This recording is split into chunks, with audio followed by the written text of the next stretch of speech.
হাসনাতের যে লেখাটা ছিল এটার সাথে কিন্তু আমার হচ্ছে কিছু পারসেপশন রিসিভ করার ক্ষেত্রে দ্বিমত ছিল। তার পুরো বক্তব্যের সাথে মানে বক্তব্য লাইনগুলোর সাথে কিন্তু কোথাও দ্বিমত ছিল না।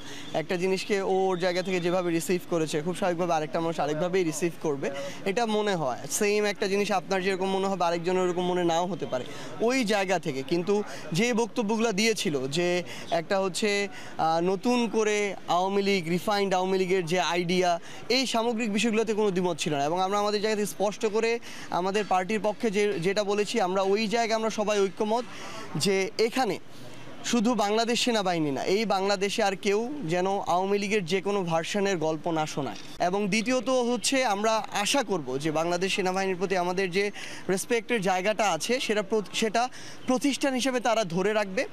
বাংলাদেশের অভ্যন্তরীণ যে রাজনীতি, এই রাজনীতিতে তাদের যে আমরা কখনোই তাদের কোনো হস্তক্ষেপ প্রত্যাশা করব না, বরং তারা প্রতিষ্ঠান হিসেবে দেশের প্রতি তাদের যে দায়বদ্ধতা, তাদের যে কাজ, সেটা তারা ঠিকমতো পালন করে যাবে, এটাই আমাদের প্রত্যাশা।